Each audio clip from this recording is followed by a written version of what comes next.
Wake up, West Georgia. It's time for the podcast powered by Coffee and Mountain Dew. The Morning Five with Bryce Sparling and Billy Lindahl. Fat, drunk, and stupid is no way to go through life, son. The holiday hoobie wuddy. That's the only time in your life you're going to hear short is better than long. Bigger package. Your brain has the shell on it. You eat pieces for breakfast? We got some hardwood.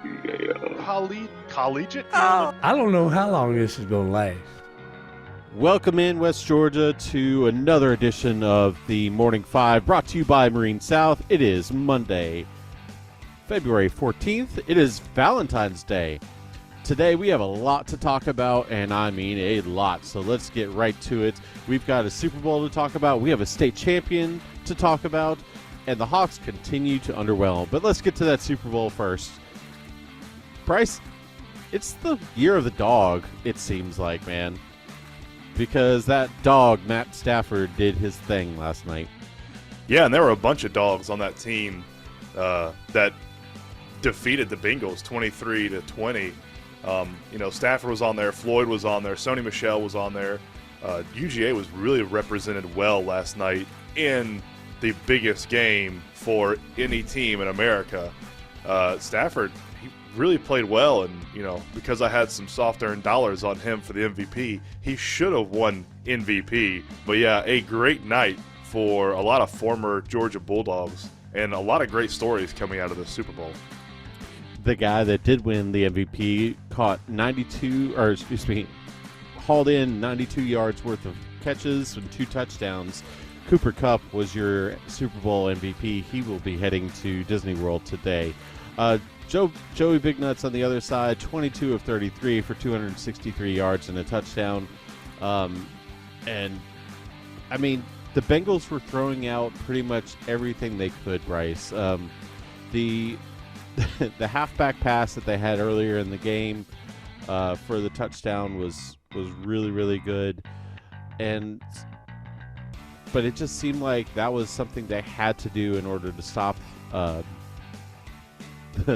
the Rams defense, because it seemed like all night the Rams defense was right up in Burrow's face.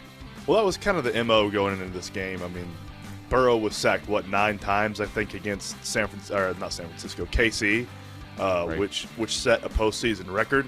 Well, once again, another postseason record is set that the Bengals probably don't want to be on the receiving end of. Joey Burrow was sacked 7 times last night, 2 by Donald and 2 by Miller. And I know drafting Jamar Chase was a great job. They gave Joey B a weapon, and obviously it worked because they made it to the Super Bowl. But the Bengals, A, need to get some offensive line help in there ASAP this offseason, and B, get those kids in an indoor freaking practice facility. They're in Cincinnati. That's ridiculous. I mean, it's stupid. It's stupid they don't have their own indoor practice facility. They're an NFL franchise in Ohio. I mean, the Carrollton Trojans have an indoor practice facility. Yeah. Do you know where the Bengals have to practice indoor when it's inclement weather? No, probably Cincinnati, a high school. The University of Cincinnati. The University of Cincinnati has an indoor practice facility. And before that, they had to travel an hour and a half north of Cincinnati and practice at a public indoor field that Carson Palmer described as having a ceiling of only about 8 foot tall. He said all he could throw was slants because the ceiling wasn't tall enough for him to throw anything other than slants. I mean, that's an NFL franchise. That's absurd. Aaron Donald and Von Miller both had 2 sacks. T. Higgins, 100 yards, 2 touchdowns for the Bengals. It was just a good game all around and very, very entertaining. The Rams didn't pull ahead until the final 2 minutes of the game, which was just great. So, and Matt and I talked about it last week, talked about probably this cluster, this group of playoff games for the NFL is the best I can remember in recent history. And this Super Bowl, in my opinion, was kind of along that same lines. I mean, it was close, it was competitive, it was back and forth. It wasn't defensive dominated, it wasn't offensive dominated. I mean, it was a really close, back and forth, entertaining game that came down to the very last second with almost a sack of Joe Burrow, which was kind of the MO for the entire game. So, good on the NFL, good on the Bengals, good on the Rams. What a performance! And I give this Super Bowl for entertainment value an A+. speaking of entertainment value, the halftime show was freaking phenomenal. I wouldn't, and I just talked to you off air a little bit, but I wouldn't say it's the best. It's pretty close though. The only one that could have been better is Prince back in 2007, I think. But man, this show was really, really good, and I'm going to go back and watch it over and over again. Everybody on Facebook seemed to enjoy it a lot. I didn't watch it. I went outside and kind of stood by the fire at halftime. But yeah, everybody on Facebook seemed to like it a lot, and everybody on Facebook seemed to like the Prince halftime show a lot too. Which I'll probably get a lot of hate on this, but I am not a Prince fan, so I didn't like the Prince halftime show. But I can respect people that like Prince and understand that he is a fantastic performer. That is Bryce Sparling. You can reach him at BryceS89 on Twitter. The Hawks had a disappointing weekend, Bryce. They lost Friday 121-136 to the Spurs. Trae didn't hit that 30-point like you were talking about with Matt. 18 points, 11 assists. Capella had 13 points and 11 rebounds. But the big part of the game was the fact that the Spurs shot 58% from three, and they made 18 of them. That's absurd. It's just, this is the Spurs team that you didn't expect to do that, and that's not how the Hawks needed to go into to at least start the weekend. And that's what killed them early on in the season is the Hawks' three-point defense. I mean, we said this early on in the season. The teams they were playing, they could have sat back there and knitted a sweater in the time it took the Hawks' perimeter defense to get over there and get a hand in the face of some of the players. I just don't understand how you can be consistently bad at one thing in the NFL, and it's not something that is a lack of talent. NBA. I'm sorry. I'm like looking at the football stuff. But yeah, I don't understand how you can be this consistently bad at one thing in the NBA and not have it fixed, by almost the All-Star break. Trae and Kevin combined for 4 from 18 from three, which when you have two people 4 from 18, that's not great. Yesterday, the Hawks lost 95-105 to the Boston Celtics. Trae did hit that 30-point mark, but the Hawks were in the lead at halftime by 10. Bryce, It's just that the second half defense just fell apart. Bogey had 26 points, 6 rebounds. It was just what it was. Like it was good. They came out after halftime, and the Hawks got a couple quick fouls, and I really think it played on the Hawks' mental state. I think the referees really got into the Hawks' head about some of the fouls that were, called. I'm not going to say they were all bad calls, but there was 1 or 2 bad calls that were little ticky-tacky fouls, and the Hawks just couldn't recover from it. I mean, they let the Celtics go on a 12-0 run. The Celtics took the lead there coming out of halftime and never relinquished it. Trae got that 30-point, that magical 30-point, and when he eclipses it, we usually win. But you had no JC. John Collins is going to be out until after the All-Star break with, I believe, a foot injury. You held the Celtics to 105. Good job. That was better on our defense than what happened to the Spurs, 136. But you scored 95 points. So this Hawks team's frustrating, and this is not the type of games we need going into the All-Star break, already being out of the actual locked-in playoff spots. Well, something that isn't into the playoffs right now is Atlanta United, and they're in the preseason. Yeah, they're in the preseason. They had 2 games yesterday. They played Chivas and Tepatitlan. Pretty sure that's how you pronounce that. Nailed it. Don't worry about it. They lost both games 3-0. The preseason in the MLS is like spring training for baseball. You're not really worried about results. Goals are going to happen left and right. What you're really looking for is how fit the team is and how well they play together. So yesterday in the 2 games, Atlanta United looked fit. Playing well together, that did not happen yesterday.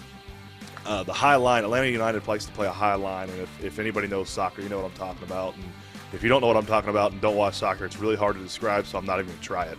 But Atlanta United's defense likes to play a high line. It really hurt them yesterday, especially in the Chivas game. They really exposed the high line that they like to play on defense.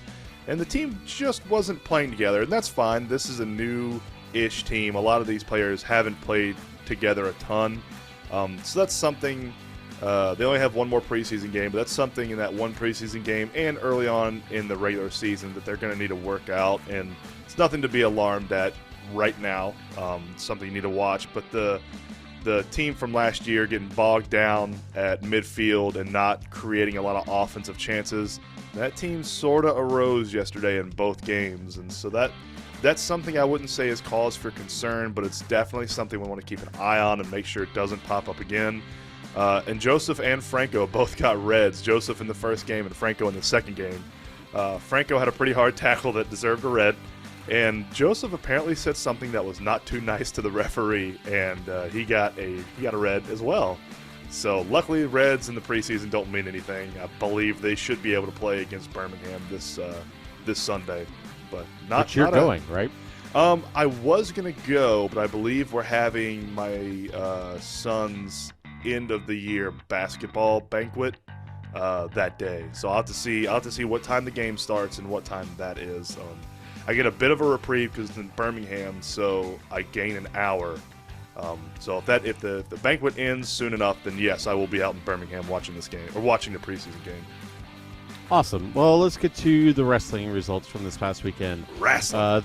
The GHSA did hold their state wrestling traditional meet this weekend, and we had a ton of kids go through. We're going to run through these real quick. Out in Bowden, Aaron Rodgers wrestled at 152. He fell in the consolation bracket. And Bremen had, I believe, 1, 2, 3, 4, 5. Bremen sent 6 kids to the state tournament. Cooper Grayson at 106 placed 4th. Gavin Mastrangelo, 113, placed 3rd. Braden Sauls, 126, state freaking champion, Billy. We got a state champion out here in wrestling. Yeah, we do. Congratulations to Braden Sauls. That is fantastic. And if I'm not mistaken, that is back-to-back for Braden. I believe it's either 2 or I believe it's 2. For some reason, I thought I read 3, and as we all know, anybody who listens to this podcast knows I cannot read. So it is at least 2, I think. Cooper Elliott, 132 for Bremen, did fall in the consolation brackets. James Bumgardner, 145, also fell in the consolation brackets. And Ty Morris at 170 placed 3rd. Out in Carrollton, Buck Merritt and Hector Martinez both fell in the consolation bracket. Jacob Levy did wrestle for the state championship, but he also did finish 2nd, falling to the eventual state champ. Out in Central, Colson Hoffman also wrestled in the state championship match, finished 2nd at 106. Jackson Warren, 120, fell in the consolation bracket. Andrew Sheffield at 145 placed 5th, and Lance Paschel at 220 fell in the consolation brackets. Stephen Hardiman at 170 and Zach Burrell at 195 both fell in the consolation bracket. And Clay Hyatt wrestled at 220 for the state championship and lost, and he finished 2nd in state. So congratulations to Clay. I'm pretty sure he'll also get a state championship out of weightlifting this year. So I'm ready to see that too. When did they do the weightlifting state championship? I want to say it's coming up, but I'm not sure. I'll need to check with. I think it's soon. I've been seeing the Fenley posts on Twitter. Yeah. The Lone Hurt County wrestler that went to state, Michael Hendrick, 106, finished in 4th. Mount Zion had 4 kids, and all 4 kids placed. Nick Samples at 120 finished 4th. Joseph Daniels at 126 also finished 4th. Nathan Buchanan at 182 finished 6th, and Kyle Leonard at 285 finished 6th as well. Temple sent 3 kids to the state wrestling tournament. Eli Woolham at 113 fell in the consolation brackets. Bradrick Bennett at 152 finished 6th, and Tay Freeman at 285 finished 6th as well. Villarica had Tristan Reimer at 145, Jackson Butler at 152, Sawyer Daniel at 182, and Brandon Perez at 195. They all fell on the consolation bracket. So congratulations to all of our qualifiers for the state championship. We will have results from the girls' state championship on tomorrow's Morning 5. Yeah, that great accomplishment by everybody. Just making it to state, that is a fantastic feat. We have a ton of scores over the weekend. Billy, are you ready? Are you strapped in and ready to hear this? Let me get my seatbelt on. Let's go. Bowden lost to Fulton Leadership Academy 84-77. That was in the region tournament. Bowden is still locked in to the state tournament, though, and they do play a consolation game. I forget who or when they play, but we will have that on here when that happens. The Bowden girls did fall to Gordon Lee 44-46. That also was in the region tournament, I believe. That is a great score for them. They were averaging 26 points a game, and they put up 44 against a pretty high-seeded Gordon Lee team. I'm impressed with that score. And I think, I'm not 100% sure, I'll have to do some research on this. I believe that knocks Bowden girls out of state, out of the state conference. Why am I blanking? What is it called? Playoffs. Jesus. Can we go ahead and start the another cup of coffee segment? I think I need one. Bremen did lose to Temple 68-49. The boys. Amon Jackson had 16 points, 4 rebounds, 2 assists. Samuel Zimmeron 15 points, 11 assists, and 5 rebounds. And Ja'Cory Boykin 12 points, 9 rebounds. The Bremen girls also fell to Temple 48-43. Haralson County lost to Heard County 73-54. That was boys, and the Haralson County girls. I do not have a score for that, which seems really weird because usually Haralson County, or I'm sorry, not Haralson County, usually Heard County is really good about A, getting scores, and B, giving like actual updates, like, you know, the girls' points and everything. Yeah, so I don't have a score for the Haralson County versus Heard County girls game, surprisingly. Mount Zion did beat Armouche 58-43. Zoe Holland had 19 points. Amaria King had 13 points, and Jordan Kierbo had 10 points. Mount Zion will now play for the region championship on Tuesday, so we'll get you an update there. They play Gordon Lee, I think. I believe that sounds right. Yeah, I think they play Gordon Lee tomorrow night up in Armouche, I believe. And Villarica boys and girls both lost Friday night to New Manchester United. The boys lost 57-52, and the girls lost 70-57. On the boys' side, Caleb Odom had 13 points, Olay Towns had 12 points, and Trayvon Sparks had 12 points. On the girls' side, Kay Ward, who just Ward, man, tearing it up, ridiculous. dude. 19 points, 8 rebounds, 3 steals, and she almost had a triple-double, 8 assists. I mean, that's when I was in high school, I couldn't even dream of anybody having a triple-double, and it seems like every time she goes out on the court, she is close to getting a triple-double. So the teams fall, but congratulations to Kay Ward.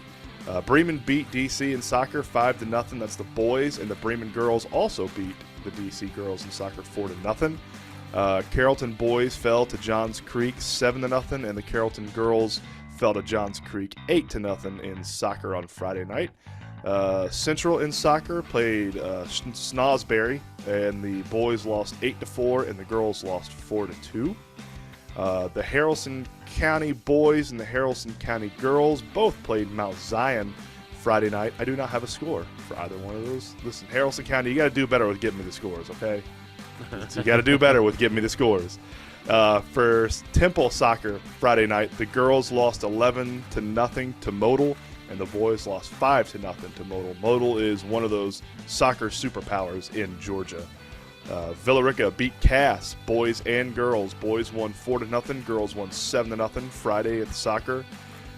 Carrollton at Fanning, I couldn't find a baseball score for this one. And it's not on their Game Changer app. I believe this was a scrimmage, and I could not find a score.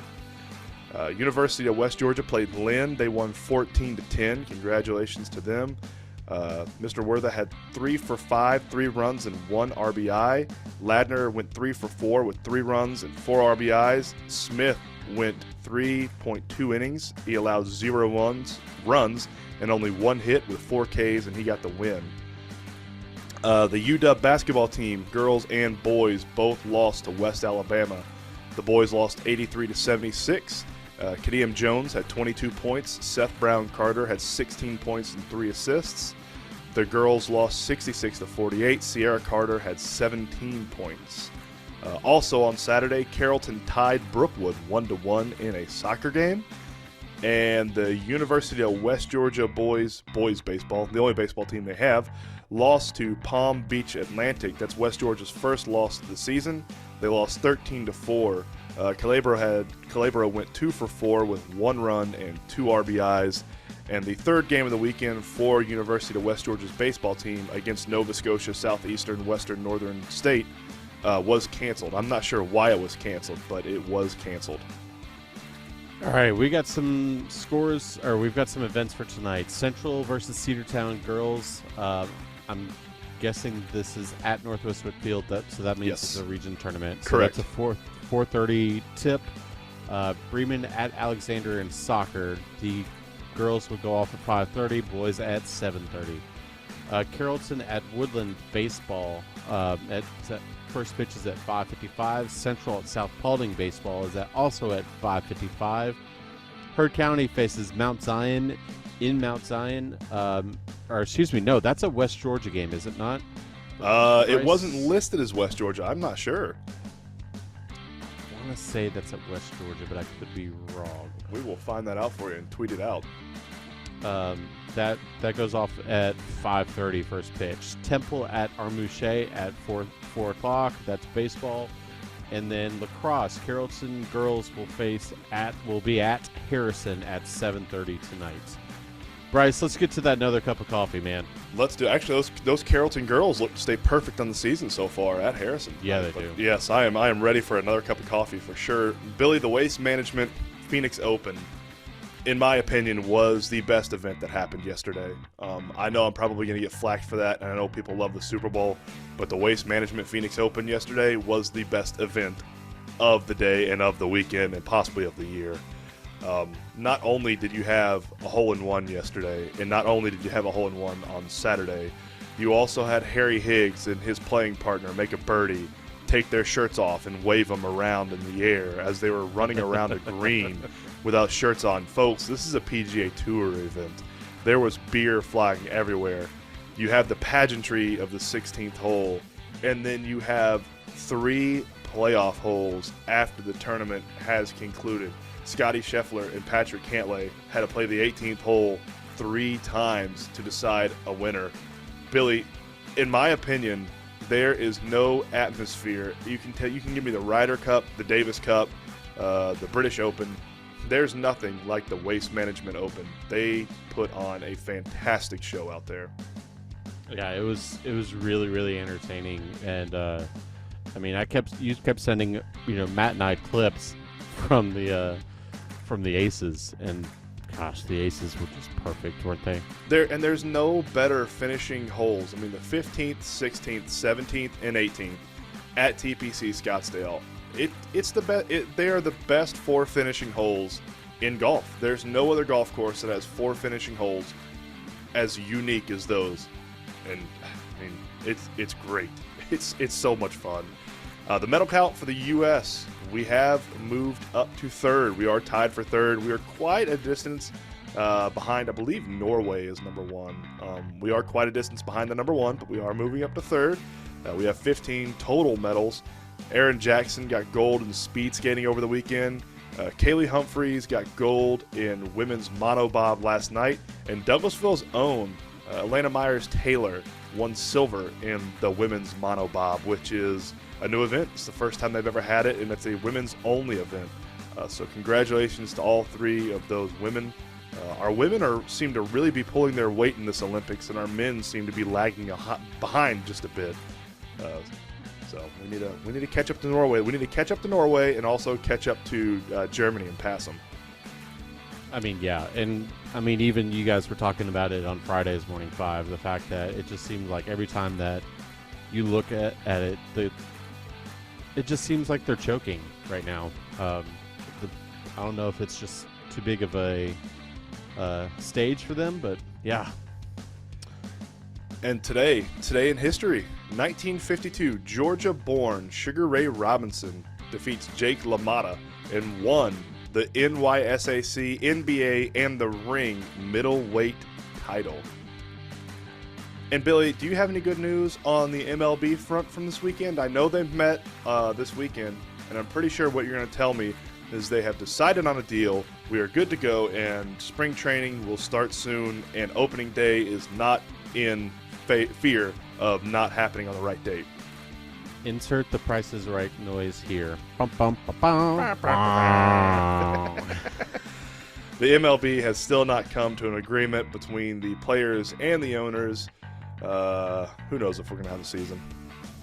Guys, let me say this real quick. This wasn't on our sheet. Thank you to everyone who had thoughts and prayers for me and my family. My son did a great job on Friday during his surgery. He has come out. He's done a pretty good job this weekend at healing. We're still working on trying to figure out what foods will work for him and that he'll actually eat, because he's stubborn and not paying attention to what we say. Hey, you should eat this. But I appreciate the thoughts and prayers. He is doing great, and thank you to everyone who sent thoughts and prayers our way. I appreciate that. That is it for the Morning 5, brought to you by Marine South here on Monday, February 14th. It is Valentine's Day. Go give your significant other a kiss, maybe some roses. I know Bryce is not going to do any of that. Nope. We don't do Valentine's Day. We don't do anniversaries. We don't do birthdays. We don't do any of that stuff. But for Bryce Farling, I am Billy Lindahl. We will talk to you guys tomorrow. Same time, same place. Shake your neighbors! Just shake them! Shake your neighbors!